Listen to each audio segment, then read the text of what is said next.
네, 여러분 안녕하세요. 인사이드입니다. 카메라 화질이 좀 바뀌었죠? 제가 최근에 휴대폰을 바꿨거든요. 얼마나 더 선명하게 나올지 궁금하네요. 제가 오늘은요, 올여름 핫했던 드라마죠. 악귀라는 드라마에 대해서 리뷰를 해보려고 합니다. 제가 이 드라마 리뷰를 하려고 이렇게 시커먼 옷을 입고 오늘 왔습니다. 오늘은 앞부분에 애니어그램 유형에 대해서 먼저 말씀을 드리고 후반부에 영성적인 내용 다뤄보도록 할 텐데요. 더보기란에 타임라인 적어두도록 하겠습니다. 이 악귀라는 드라마는 어떻게 보면 인류형 특집이라고 얘기할 수도 있을 것 같은데요. 더 글로리라는 드라마가 오유형 특집이었던 것처럼 이 악기라는 드라마는 인류형의 무의식적인 그런 기제까지 볼 수 있을 정도로 굉장히 인류형과 관련이 깊은 그런 드라마라고 할 수가 있습니다. 제가 다른 영상에서 인간의 공격성에 대해서 굉장히 두려워해서 그런 영화를 잘 못 봤다고 얘기를 했었잖아요. 그런데 이런 또 악기 같은 드라마는 어떻게 또 보았느냐 그런 궁금증을 가질 수가 있는데 오유형들이 이런 오컬트적인 걸 굉장히 또 좋아해요. 전에 곡성이라는 영화도요, 비 오는 날에 집에서 혼자 본 적이 있거든요. 그리고 이제 손더게스트 그 드라마도 봤었는데, 그래서 그거에 비해서 사실 악귀는 그렇게 많이 무섭거나 잔인한 영화는 아니었어요. 하지만 이게 약간 생활 밀착형 그런 장면이라고 해야 되나? 문을 두드리는 장면, 이런 게 일상생활에서 굉장히 많이 있을 법한 일이잖아요. 근데 그런 장면들이 반복해서 나오니까 그런 건 조금 일상생활 지장이 되고 약간 무섭긴 하더라고요. 그런데 오형들이 왜 이런 오컬트적인 걸 좋아하느냐라고 얘기를 해보면, 사실 인간이 인간을 공격하는 거 보는 걸 굉장히 힘들어해요. 특히 뭐 옛날에 그런 거 있잖아요. 막 텍사스 전기톱 살인마인가? 저는 그 영화 제목을 듣고 막 이런 영화가 왜 만들어졌지? 왜 사람들이 이런 걸 보지? 막, 나는 죽어도 못 볼 거야. 이런 생각을 했었어요. 그런데 이렇게 귀신이 어떤 사람을 공격하는 건 굉장히 신비의 영역이거든요. 특히 오형의 사날개인 분들이 이런 신비한 영역에 대해서 관심이 굉장히 많아요. 그래서 사후세계라던가 이 세상의 근원적인 건 내가 알 수 없지만 되게 호기심 가는 그런 세상에 대한 궁금증이 또 이런 오컬트적인 것에 매료되게 만드는 그런 요소가 있지 않나 생각이 됩니다. 그리고 가끔씩은요, 또 너무 두렵기 때문에 또 잔인한 걸 그렇게 되게 즐겨보는 오형들도 있을 거예요. 그런 부분들 말씀드리고, 제가 김태리 씨에 대해서 굉장히 호의적인 태도를 가지고 있어서 다른 영상에서도 언급을 한 적이 있거든요. 김태리 씨는 몇 유형일까? 라고 이제 고민을 했던 적이 있는데, 미스터 선샤인에서도 그때는 이제 유형에 대해서 깊게 고민을 하지 않고 봤었는데요. 이번 드라마 보면서 김태리 씨가 일유형이구나 라는 걸 알겠더라고요. 김태리 씨를 봤을 때 굉장히 야무지고 진중하고 그런 느낌이 있죠. 그래서 저는 김태리 씨를 보면서 1, 5, 6 유형 중에 하나일 거라고 생각을 했어요. 그런데 이번 드라마에서 장형의 느낌들, 그런 것들이 굉장히 반사적으로 드러나는 걸 보고 김태리 씨가 인류형의 자기보존이구나, 이제 그런 걸 알게 되었어요. 본능 이론에 대해서 이제 배울 때 보면 인류형의 자기보존을 굉장히 육류형과 유사하다는 그런 내용이 있거든요. 그래서 인류형의 자기보존은 약간 육류형처럼 걱정이 많은 편이죠. 그리고 오형이나 육류형 못지않게 근검절약하는 그런 특징이 있습니다. 인류형들이 장형이지만 머리형과 비슷한 그런 느낌들이 있죠. 그래서 제가 상담했던 내담자분들 중에서도 인류형분들은 종종 자신을 머리형으로 착각하시는 것들을 보기도 해요. 상담소에 가장 많이 방문하시는 분들은 육류형이라고 할 수 있는데요. 걱정이 많고 권위자, 어떤 전문가에게 도움을 청하고 싶은 그런 속성이 있어서 그럴 거라고 생각을 하고요. 그 다음으로 두 번째로 많이 방문하시는 분이 사실 인류형이거든요. 인류형 분들 같은 경우도 능력 그룹이기 때문에 관계나 이런 문제가 발생했을 때 전문가를 통해서 이 일을 해결하고자 하는 그런 모습들을 보여주세요. 그래서 상당히 머리형으로 착각할 수 있는 그런 부분이 있죠. 그런데 제가 이 드라마의 어떤 장면에서 김태리 씨가 장형이구나, 인류형이구나 라고 파악하게 됐냐면요, 아마 극중 초반이었을 거예요. 중학생들 중에 자살한 친구가 있고, 이제 그 친구들이 김태리 씨랑 친구가 이렇게 방에서 자고 있을 때 그 안을 몰카로 도찰하는 그런 장면이 있거든요. 근데 그 장면에서 자다가 깨서 보는 순간 소리를 지른 다음에 김태리 씨가 뭔가 방망이였나? 뭔가 공격을 할 수 있는 물건을 들고 바로 쫓아가요. 근데 아무리 상대방이 학생들이고 어리다고 해도 파악한 아이들의 수가 4명이었고 남자애들인데 그렇게 반사적으로 쫓아간다는 거는 내면에 내가 이 아이들을 이길 수 있다라는 그런 마음이 있기 때문에 이게 가능하거든요. 이거는요, 머리형들한테는 굉장히 어려운 그런 일이죠. 이렇게 아주 반사적으로 순간 발생하는 일들을 통해서 유형이나 에너지 센터를 찾을 수 있거든요. 그런 부분 참조하시라고 말씀을 드리는 거고요. 이제 제가 그런 얘기 했잖아요. 3F라고 해서 뭔가 문제가 발생했을 때 싸울 것인지 도망갈 것인지 얼음이 되는지 이 3가지 중에 하나를 취하게 되거든요. 그런데 이럴 때 장형들은 대체적으로 나보다 어린 대상이고 그럴 때 반사적으로 공격을 생각하는 이게 올라오고 머리형들은 얼어버리거나 도망가거나 아니면 이때 어떻게 해야 되는지 뭐 휴대폰으로 검색을 하거나 뭐 이런 식으로 작용을 할 수 있겠죠. 그 장면을 보고 김태리 씨가 일령이라는 건 생각을 했고, 이제 자기 보조는 극중에서도 보면 아이들 농구하고 지나간 자리에서 이렇게 동전을 줍는다던가 정말 열심히 알바를 하는 등 그 억척스러운 살림꾼의 모습을 보여주죠.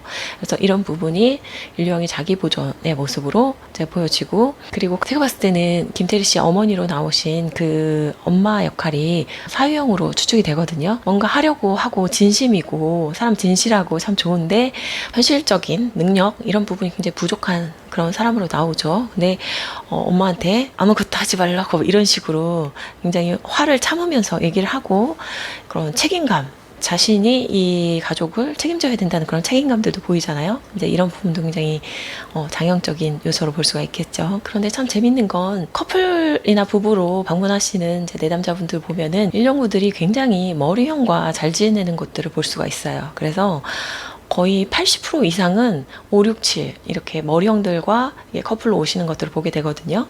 근데 이제 7류형의 경우는 굉장히 많이 싸우시는 분들이 많죠. 근데 의외로 또 잘 지내시는 분들도 있고요. 이 부분은 제가 전에 1류형과 7류형에 대해서 다룬 영상이 있으니까 참조해 주시면 좋을 것 같습니다.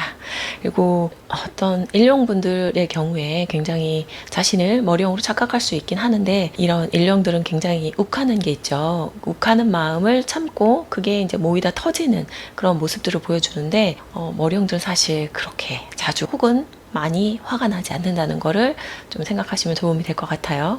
그래서 특히나 자신의 가족이나 어떤 소중한 사람들을 타인이 침해하거나 건드렸다고 할 때 일령들은 그때 정말 어마어마한 분노를 보여주죠. 6령의 1대1 본능 같은 경우는 불안할 때 공격하는 공포 대항형인 경우에 이렇게 화를 낼 수도 있지만, 어떤 내가 속한 공동체를 위해서 격하게 분노할 수 있다는 거, 이 기준으로 좀 일령인지 머리형인지 나누시는 것도 도움이 될 것 같습니다. 왜 일령 특집이라고 말씀을 드렸냐면요, 일령들 내면에는요 내가 나쁜 사람일까봐 굉장히 두려워하는 그런 모습이 있거든요.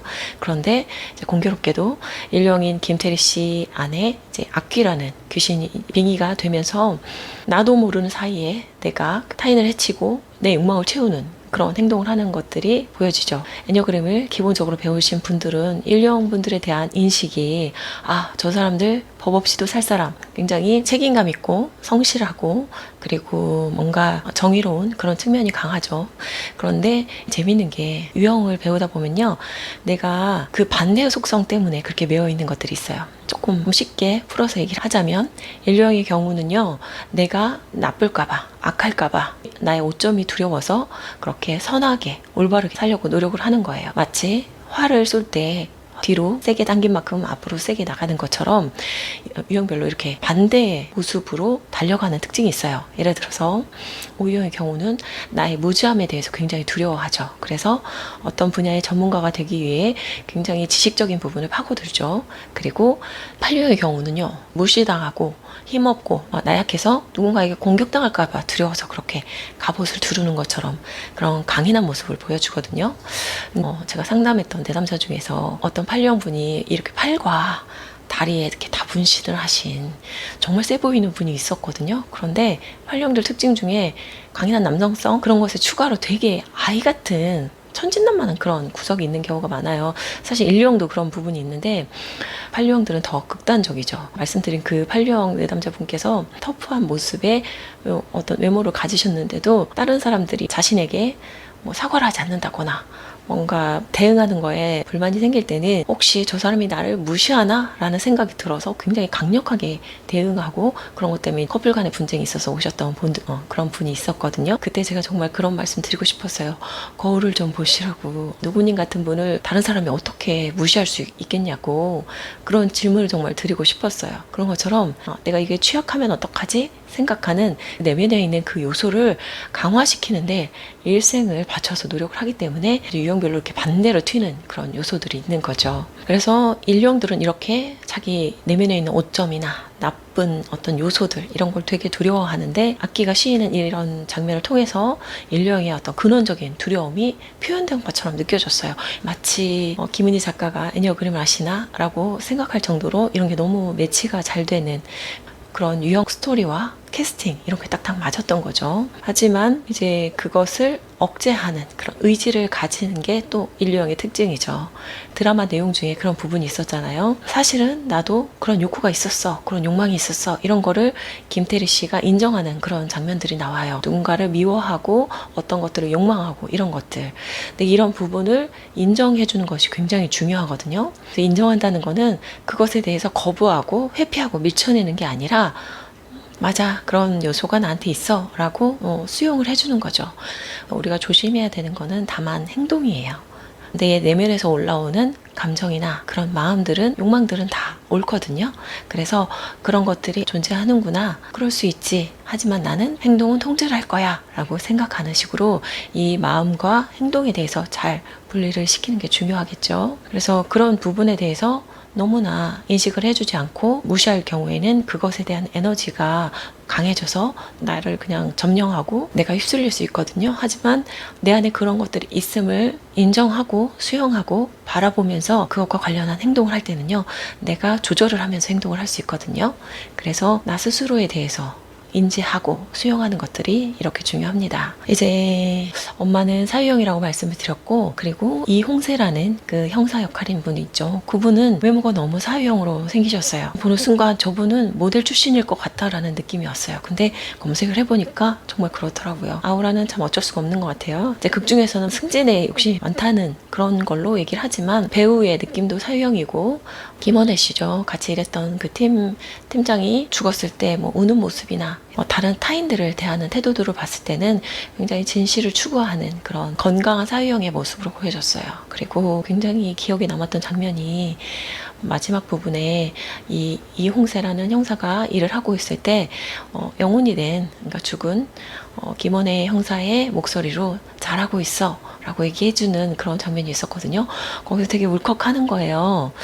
제가 봤을 때는 김원혜 씨 배우 자체의 유형은 잘 모르겠는데 이 극 중에서는 구유형으로 보였거든요. 어떤 부분에서는 모호하고 두리뭉실하고 하지만 엄청 고집이 세고, 그리고 되게 배려하고 착한데 한 번씩 이렇게 명령하듯이 자기 원하는 방향으로 끌고 가려고 하는 그런 지배력도 조금 쓰는 게 보였고요. 구형의 특징이 또 굉장히 뭐랄까 착한데 되게 고집 세고 끈기 있는 그런 특징이 있잖아요. 그런 모습들이 보였고, 그러면서도 상대방의 긍정적인 부분에 포커싱하고 칭찬해주고 수용해주는 그런 모습들이 있잖아요. 그런 캐릭터와 겹쳐져서 마지막 장면에서 잘하고 있어 라는 그 멘트가 되게 따뜻하고 뭔가 뭉클하게 느껴졌던 것 같습니다. 그리고 이 드라마에 두 명의 악역이 존재를 하죠. 김혜숙 씨 같은 경우는 8유형으로 보이고, 악귀가 된 죽은 아이죠. 향이 같은 경우는 3유형으로 추측이 돼요. 사실 악역으로 많이 등장하는 유형이 있어요.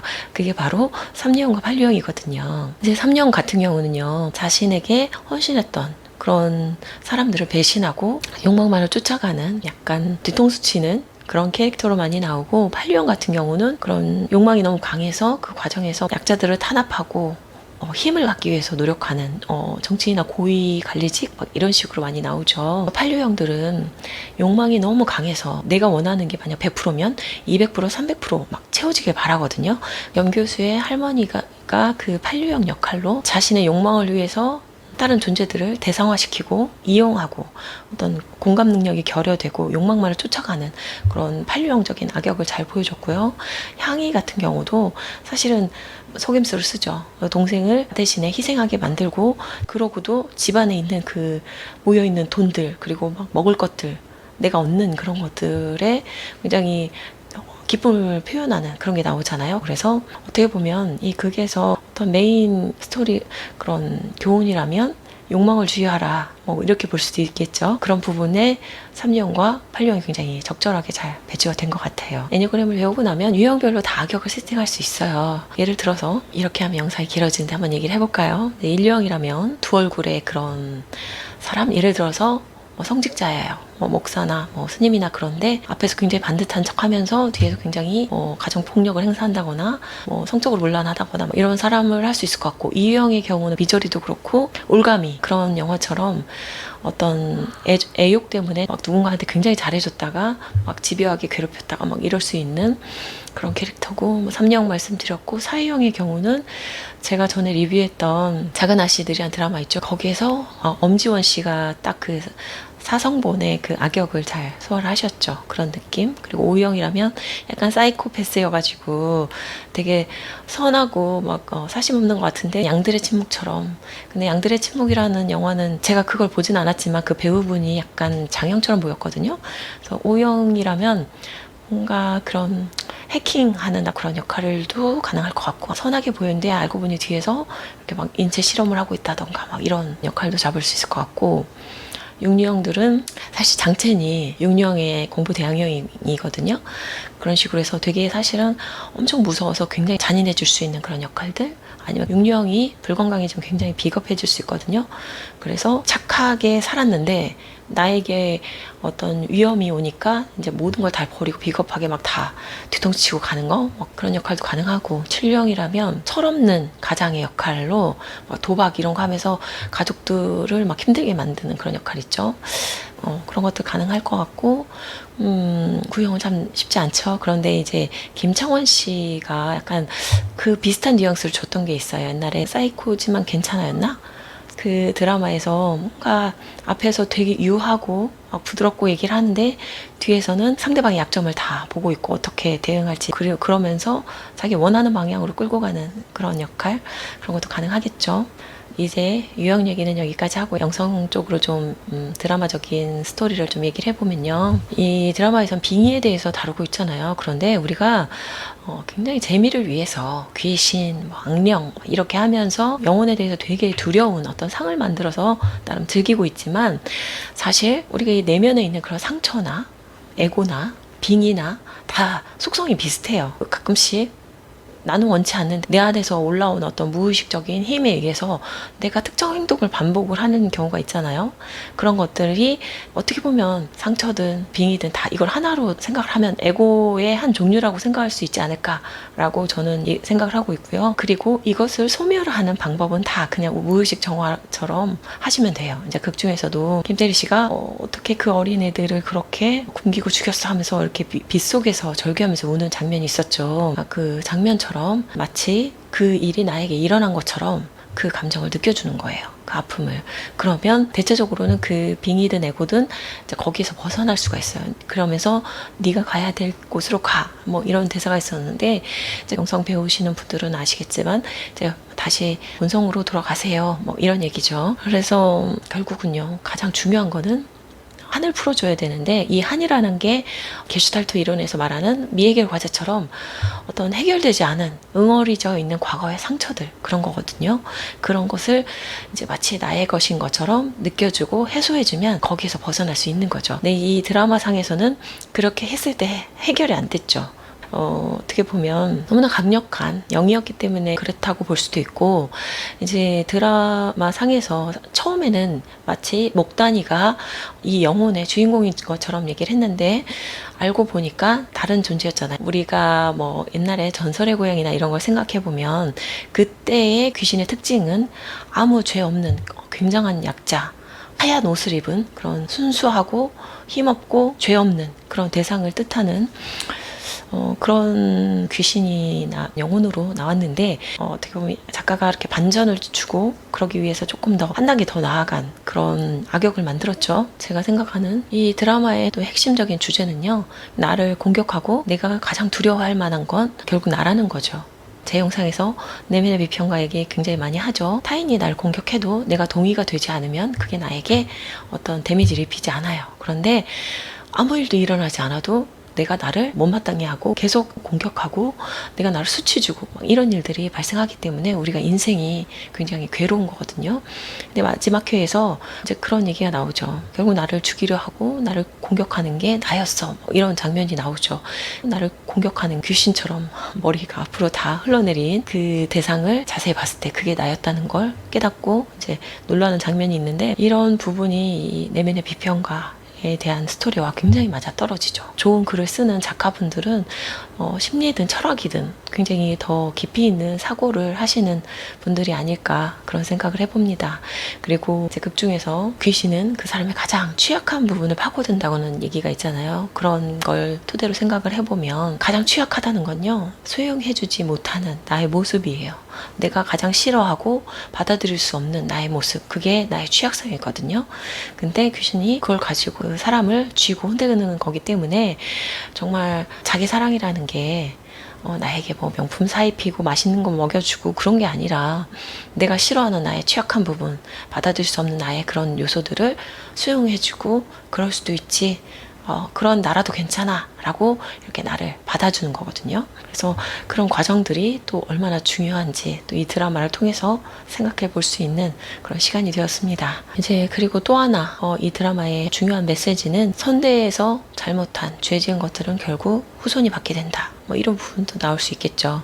그래서 그렇게 악독하게 자기네 욕망 때문에 또 배우자뿐만 아니라 자식들, 손주들까지 아프게 하고 고통스럽게 하는 그런 조상이 되지 않기 위해서 우리는 우리의 욕망을 잘 들여다보고 잘 통제할 수 있어야 되겠죠.